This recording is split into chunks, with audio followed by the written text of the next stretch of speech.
చేతికి ఒక మందు పాత్ర లాంటి ప్లాన్ చెప్పా. రేపా శారదాంబ పుట్టినరోజు వేడుకల్లో ఆ మందు పాత్ర బీభత్సంగా బద్దలవబోతోంది. ఆ విధ్వంసంలో ప్రేమ కాపురం కూలిపోయి ఆ పొట్టి మిరపకాయ శాశ్వతంగా అల్ల పుట్టింటికెళ్ళబోతోంది. హాయ్ బాబోయ్, అవునా? అవును. అందుకే ఆ పుట్టినరోజు అయిపోయేంత వరకు మీరు ఆ చుట్టుపక్కలకి రాకండి. మీ మీద నా మీద అనుమానం రాకుండా ఉంటది. అట్టాగే అట్టాగే, నేను రాకపోయినా పర్వాలేదు. నీ కాపురం నాశనం చేసిన ప్రేమ కాపురం నాశనం అయిపోతే అదే 10,000. అవును, ఇంతకీ సుక్కు ఏది? Hi ladies and gentlemen. Hi తమ్ముడు, నువ్వేంటి ఇక్కడ? నా సంగతి తర్వాత వళ్ళీ ఏంటి ఎక్కడుంది? ఆహా, ఆహా, అది అది మమ్మల్ని కూడా మీ మమ్మీ గారి బర్త్డేకి రమ్మంటుంది. మేమెందుకులేమ్మా అంటున్నాం. ఎంతకి మా సుకన్యది? అగ్గ పారు.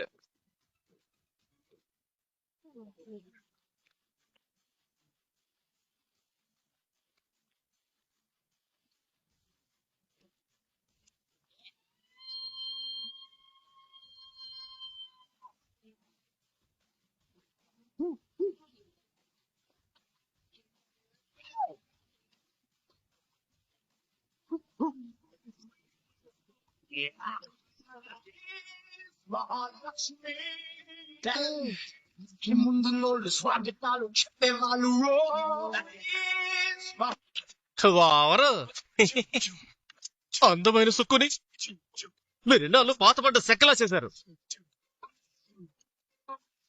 ఇప్పుడే కాస్త మోడర్న్ గా తయారైంది. సుక్కు, త్వరగా మా అమ్మ బర్త్డేకి వచ్చి నీకోసం ఈ కలతో ఏడ్చేస్తుంటాను. సుఖమా నువ్వు అటెళ్ళు. పొలమ్మా నువ్వు ఇట్రా. రామ్మ. ఈ చేతులు కాదు కాళ్ళు అనుకోయే, నువ్వే ఓ ఇద్దరిని కలపాలి. ఇంకో విషయం, నువ్వు నన్ను ఎక్కడ చూడలేదు, నేను ఎక్కడ చూడలేదు. ఓకేనా? డన్నా? అందరూ త్వరగా వచ్చేయండి. Bye bye. Sukku bye bye. ఏమే సుకు, ఎట్టకు బాధేవే? జస్ట్ 25,000. అమ్మో, 25,000? మరి 20,000 అంటే మాట. ఇదిగో మనందరి కోసం బట్టలు తీసుకొచ్చాను. ఓసి తింగర్దానా, ఈళ్ళలా నువ్వు కూడా సిల్లరగా కుర్తి పనులు చేయకు. లాగితే కొండొచ్చేయాలి.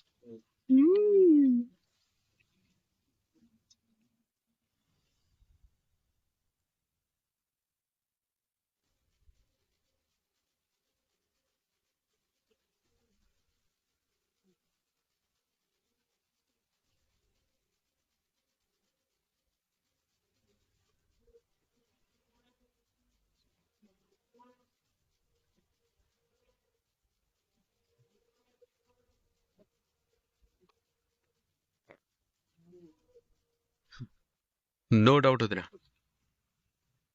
ఆ భద్రావతి మన ఇంట్లో బర్త్డేని ప్లాన్ చేయడానికి వెనక ఖచ్చితంగా ఏదో ప్లాన్.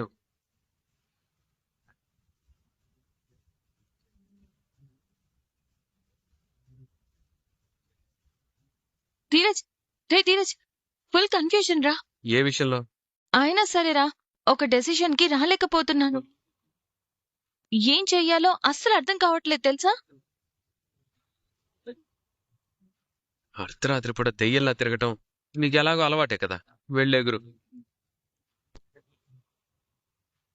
రే, సలహా చెప్తావని ఫుల్ కన్ఫ్యూజన్ తో వస్తే అలా విసుకుంటావేంట్రా? కన్ఫ్యూజన్ దేనికి, ఏ విషయంలో అని 4 సార్లు అడిగాను, సమాధానం చెప్పకుండా చిరాకు తెప్పిస్తావు.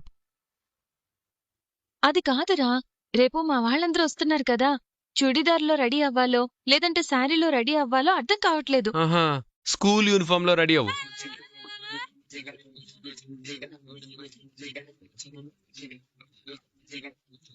ఎందుకురా అంత చిరాకు పడుతున్నావు? మరి లేకపోతే ఏంటి, మీ నానమ్మ బర్త్డేని మీ భద్రావతాత మా ఇంట్లో ఎందుకు ప్లాన్ చేస్తుందో అర్థం కాక టెన్షన్ తో బుర్ర బద్దలు కొట్టుకుంటుంటే, శారీ కట్టుకోనా, పూరీలో ఆలు కర్రీ వేసుకొని తిననా అంటూ మధ్యలో నీ నసొకటి.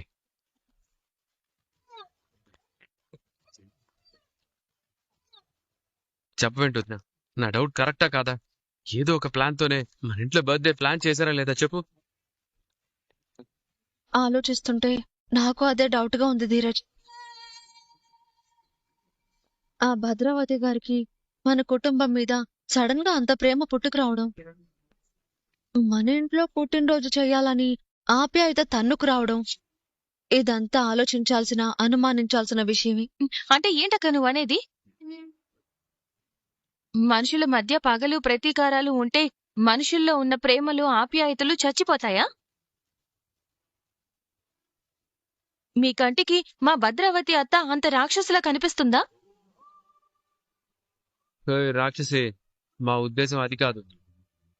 మీ భద్రావతి అత్త గురించి తెలిసిందే కదా. మా కుటుంబం మీద, మా వాళ్ళ మీద ఎన్ని కుట్రలు చేశారో, మా నాన్నని ఎంతలా అవమానించారో కొన్ని సంవత్సరాలుగా చూస్తూనే ఉన్నాం కదా. మరి ఇప్పుడు సడన్ గా మా ఇంటికి మీ వాళ్ళు వస్తున్నారంటే ఆలోచించకుండా, అనుమాన పడకుండా ఎలా ఉంటాం చెప్పు. ఆ మాత్రం నీకు అర్థం కదా? అర్థం చేసుకోలేవా? అర్థమైందిరా, బాగా అర్థమైంది. మా వాళ్ళు ఒక మెట్టు దిగొస్తే అది మీకు అనుమానంలా కనిపిస్తుంది. ఓయ్, నేను చెప్పేది వినవా నువ్వు? మన రెండు కుటుంబాలు కలిసి తన పుట్టినరోజు చెయ్యాలని మా నాన్నమ్మ ఆశ కోసం మా వాళ్ళు పగలు పంతాలు పక్కన పెడితే అది మీకు కుట్రలా అనిపిస్తుందా? అది కాదే. అర్థం చేసుకోర్రా. మా వాళ్ళని, మా వాళ్ళ ప్రేమని మీరెప్పటికీ అర్థం చేసుకోరు. ప్రేమ ప్రేమ, రాక్షసి అలా చేసి వెళ్ళిపోయిందేంటి వదిన? ఆడవాళ్ళంతే ధీరజ్. అత్తారింటికొచ్చినా సరే అమ్మాయిలకు పుట్టింటి మీద ఎక్కడా లేని ప్రేమ అభిమానాలుంటాయి. వాళ్ళ పుట్టింటి వాళ్ళని ఎవరైనా ఒక్క మాట అంటే మొగుడైనా ఆఖరికి దేవుడైనా సరే ఊరుకోరు. కానీ ఈ విషయంలో మాత్రం మీ వదిన ఫుల్ అపోజిట్ రా. అత్తారింటి కోసం పుట్టింటి వాళ్లతో కూడా యుద్ధం చేస్తుంది. మామ మాట విని దారి తప్పే నీలాంటి అల్లుడుంటే ఏం చేస్తాం మరి? అవునా? వదిన, మా మొగుడు పెళ్ళాల మధ్య మొదలైన బాధల్ని మీ మధ్య యుద్ధంలా మార్చుకోకండి ప్లీజ్.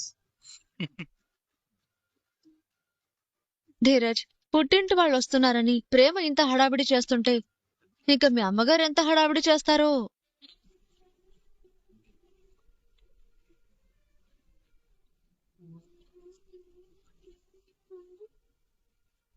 శ్రీరామ శ్రీరామ శ్రీరామ, ఈ చంద్రుడేంటి పోలీసులు వచ్చి హ్యాండ్స్ అప్ అనగానే కదలకుండా నిలబడినట్టు అలాగే కదలకుండా నిలబడ్డాడు. కనీసం కదలని కూడా కదలట్లేదు. అయ్యో,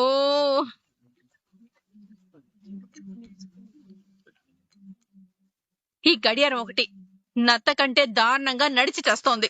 గబగబా పరిగెడితే దీని సొమ్ము ఏమైనా పోతుందో ఏమిటో. భుజమ్మా, ఏంటే పట్టుకోకుండా వాకింగ్ చేస్తున్నావు? శ్రీరామ శ్రీరామ శ్రీరామ, ఇది వాకింగ్ కాదండి. ఎప్పుడెప్పుడు తెల్లవారుతుందా, మా అక్క అన్నయ్య ఎప్పుడెప్పుడు వస్తారా అని ఎదురు చూస్తున్నాను. కానీ ఇక్కడ టైం కదలట్లేదు, అక్కడ చంద్రుడు కదలట్లేదు. ఇలా అయితే ఎలా చెప్పండి? ఓ పంచేయి, ఆ. నువ్వే గడియారంలో టైం ని మార్చేయి. 6 గంటలైనట్టు పెట్టు.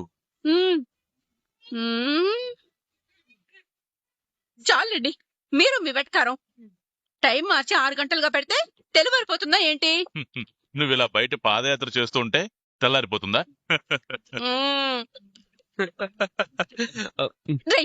ఎందుకురా నవ్వుతున్నావు? అమ్మా, నీ హడావిడి, నీ కంగారు చూస్తుంటే చంద్రుని 4 పీకి పంపించేసి సూర్యుడి మీద ఒక బకెట్ నీళ్లు పోసి నిద్రలేపి త్వరగా రావాలని, తెల్లవారాలని తెలీదా అని చెడమడా తిట్టేలా ఉన్నావు. తిట్టడం మాత్రమే కాదురా, అవకాశం ఉంటే ఇద్దరిని పట్టుకుని 4 పీకేలా ఉంది. అంటే అన్నానంటారు గాని మీ తండ్రి కొడుకులు ఇద్దరికి నేనంటే బాగా మరి లేకపోతే ఏంటమ్మా, టైం అయితే అదే తెల్లవారుతుంది కదా. దానికి నిద్రపోకుండా జాగారం చేయడం ఏంటమ్మా అర్థం లేకుండా. నవ్వుకోండ్రా, నవ్వుకోండి. రేపు మా అక్క అన్నయ్య వస్తారుగా, నన్ను ఏడిపిస్తున్నారని మీ మీద మా వాళ్ళకి కంప్లైంట్ ఇవ్వకపోతే చూడండి.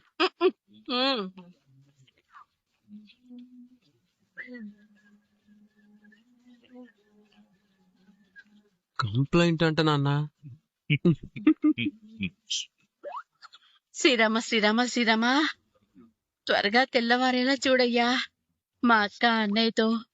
తనివి తీరా మాట్లాడుకోవాలనుంది.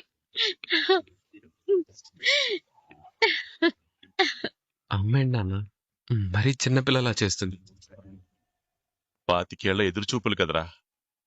25 ఏళ్లుగా గొంతు దాటని మాటలు, గుండెల్లో గూడు కట్టుకున్న దుఃఖం, అక్క అన్నయ్య ఏ రోజుకైనా మాట్లాడకపోతారా అని 25 ఏళ్లుగా పాపం పిచ్చితనంలా ఎదురు చూస్తుంది.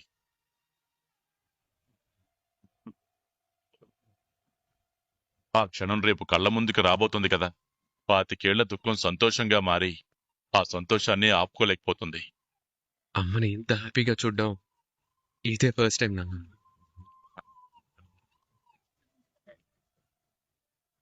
అవునరా, ఆడపిల్లకి అత్తారింట్లో అన్నీ ఉన్నా, ఏ లోటు లేకపోయినా సరే, పుట్టింటి నుంచి బాగున్నారా అనే పలకరింపు లేకపోతే అంతకంటే నరకం మరొకటి ఉండదురా. మీ అమ్మ ఆ నరకాన్ని 25 ఏళ్లుగా భరిస్తుందిరా. ఎన్నాళ్ళకైనా ఆ నరకం దూరం అవుతుంది. అది చాలు.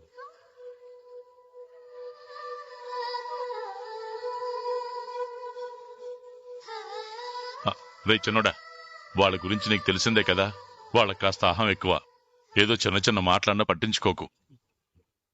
ఇప్పుడు మీ అమ్మ కళ్ళలో కనిపించిన ఆనందం రేపు రెట్టింపు అవ్వాలే తప్ప దూరం అవ్వకూడదు. సరే నాన్న. అమ్మ సంతోషం కంటే నాకేది ముఖ్యం కాదు.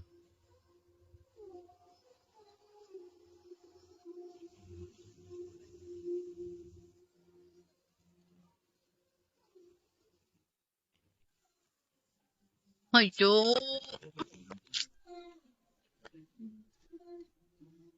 దేవుడా దేవుడా దేవుడా, తొందరగా సూర్యుడు వచ్చేస్తే బాగుంటుంది. హా.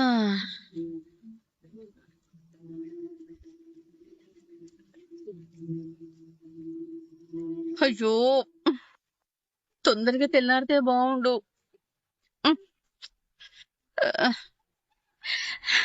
మా అక్క అన్నయ్య వచ్చేస్తారు.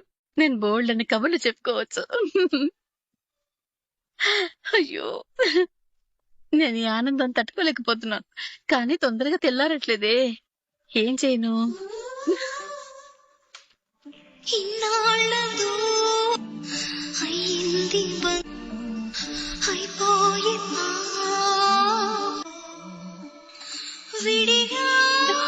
అందరూ అందరూ వస్తున్నారత్తా. నా పుట్టింటి వాళ్ళు, మీ పుట్టింటి వాళ్ళు, మన పుట్టింటి వాళ్ళు వస్తున్నారత్తా. మన పుట్టింటి వాళ్ళు వస్తున్నారు.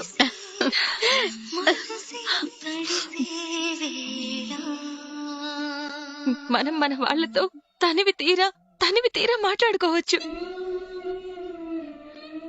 ఇన్ని రోజులుగా మన వాళ్లతో మనం కోల్పోయిన ప్రేమల్ని తిరిగి పొందొచ్చు. మన పుట్టింటి వాళ్ళు మనతో మాట్లాడలేదని, మనల్ని దూరం పెట్టారని ఇన్నాళ్లుగా మనం పడిన బాధని మర్చిపోవచ్చత్తా. రేపటి నుంచి ఈ కన్నీళ్లు సంతోషంగా మారబోతున్నాయి. నాకెంత సంతోషంగా ఉందో తెలుసా అత్త? చాలా చాలా హ్యాపీగా ఉందత్తా. చాలా హ్యాపీగా ఉంది. 8 నెలల ఎదురు చూపులకి నీకంత సంతోషంగా ఉంటే 25 ఏళ్ల ఎదురు చూపులే ఇక నాకెంత సంతోషంగా ఉంటుంది చెప్పు. ఒకప్పుడు నేను ఇదే గేటు దగ్గర నిలబడి నా పుట్టింటి వైపు ఆశగా చూసేదాన్ని. ఆ ఇంటి తలుపులు నా వాళ్ళ మనసుల తలుపులు తెరుచుకునేవి కావు. కనిపించేంత దూరంలో అందరూ ఉన్నా నా మనసులోని బాధని వినిపించుకోలేనంత దూరం అయిపోయారు అందరూ. అది ఈ జన్మలో నా పుట్టింటిని చేరుకోలేనేమో అన్నంత దుఃఖంగా మిగిలిపోయింది. ఏడ్చి ఏడ్చి కన్నీళ్లతో పాటు నా ఆశ కూడా చచ్చిపోయింది. ఆ తర్వాత నాలాంటి పరిస్థితి నీకు వచ్చింది. నాలాగే నువ్వు కూడా ఇక్కడ నిలబడి మన పుట్టింటి వైపు చూస్తూ నాలాంటి బాధనే నువ్వు మోసావు. మనిద్దరి బాధలకి ఇన్ని రోజులకి ఓదార్పు దొరికిందత్తా.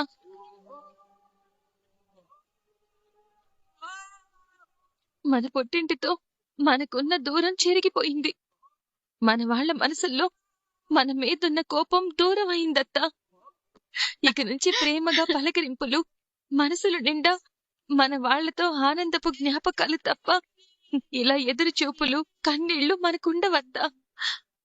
ఇక నుంచి మన కళ్ళల్లో నీళ్ళంటూ వస్తే అది సంతోషంతోనే తప్ప మనం మన పుట్టింటికి దూరం అయ్యామనే బాధతో కాదు.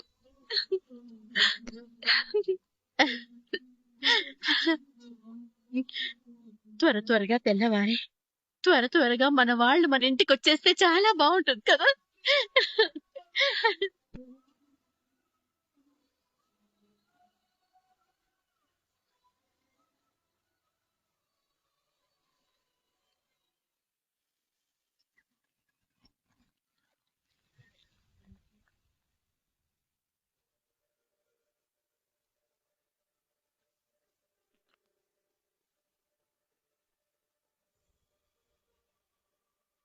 అమూల్య, ఆ ఉప్పు ఇవ్వవే. ఆ కారం ఇవ్వు. ఆ పసుపు కూడా ఇవ్వు. అబ్బా, గరం మసాలా ఇవ్వవే. బాబోయ్, మా అమ్మ వంట చేయడమేమో కాని 10 మంది అసిస్టెంట్స్ కావాల్సిందే. మా అన్నయ్య, మా అక్క, మా పుట్టింటి నుంచి అందరూ వస్తున్నారే. అందరికి సరిపోయేలా వంట చేయాలంటే ఇంతమంది పని చేయాల్సిందే. నడిపోడా, ఆ ఆకుకూరలు తరగడం అయిపోయిందా? లేదమ్మా, తరుగుతున్నాను. శ్రీరామ ఏట్రా ఇంత లేటు? ఆకుకూరలు వెళ్ళడం కూడా రాదేంట్రా? అమ్మా, నేనేమైనా ప్రొఫెషనల్ వంట మాస్టర్నా? కొలతల ప్రకారం ఆకుకూరలు, కూరగాయలు ఒలవడానికి. మీ అబ్బాయికి ఇలాంటి పనులు రావు మేడం. ఆన్లైన్ లో ఫుడ్ ఆర్డర్ పెట్టడం మాత్రమే వచ్చు. ఆ పాటికి నువ్వేదో వంటల్లో తలపడినట్టు ఫస్ట్ టైం ఉప్మా చేసి పెట్టావమ్మా. జీవితంలో మర్చిపోలేనా ఉప్మాని. నిద్రలో ఒక్కోసారి గుర్తుకొచ్చి ఉలిక్కి పడుతున్నాను తెలుసా. రే, మీ మాటలాపి త్వరగా పని కానివ్వండ్రా. రే చిన్నోడా, త్వరగా లడ్డూలు చుట్రా, లేట్ అవుతోంది. చేస్తున్నానమ్మా. ఇంకి పెళ్లి సుబ్బి చావుకు వచ్చినట్టు ఇవాళ్ళు రావడం ఏంటో, మాకి టార్చర్ ఏంటో. శ్రీరామ బుద్ధి లేకుండా మాటలేట్రా. మీ పెద్దమ్మ, మీ మావయ్య, మీ అత్త అందరూ మొదటిసారి మన ఇంటికి వస్తున్నారు. మరి వంట చేసి పెట్టకపోతే ఏమైనా బాగుంటుందా? మా చెల్లెలు మాకు వంట కూడా చేసి పెట్టలేదని అనరా?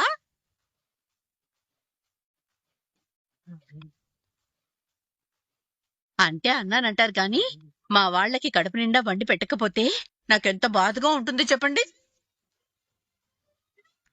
అది కాదమ్మా, ఎంచక్క క్యాటరింగ్ ఆర్డర్ ఇస్తే సరిపోయేది కదా. ఈ శ్రమ ఎందుకు చెప్పు. నువ్వు భలే ఉన్నావురా పెద్దోడా. క్యాటరింగ్ నుంచి భోజనాలు తెప్పిస్తే మా వాళ్ళకి నా చేత్తో వండి పెట్టాననే సంతృప్తి నాకెలా ఉంటుందిరా? 1 రోజు 2 రోజులు కాదురా, 25 ఏళ్ల తర్వాత మా అక్క, మా అన్నయ్య మన ఇంటి గుమ్మం తొక్కుతున్నారా. ఈ 25 ఏళ్లలో కనీసం ఒక్క కాఫీ పెట్టించే అదృష్టం కూడా నాకు దక్కలేదు. అందుకే మా వాళ్ళందరికీ స్వయంగా నా చేతులతో వండి పెట్టాలి.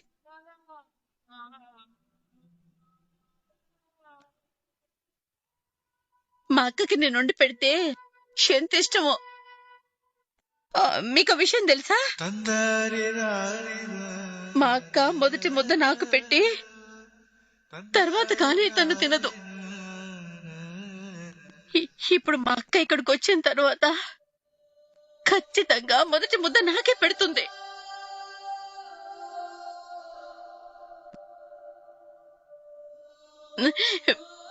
పాతికేళ్ల తర్వాత మా అక్క తినిపిస్తే తినబోతున్నాను.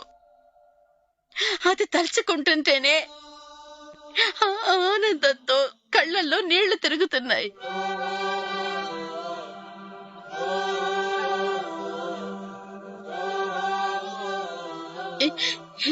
మా వాళ్ళకిష్టమైన వంటలన్నీ చేస్తున్నాను.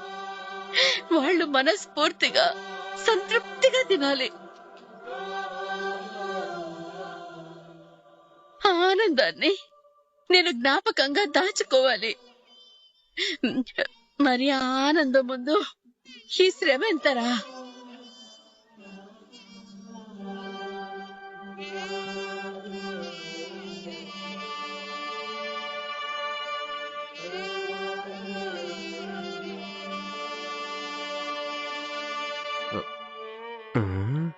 అమ్మా,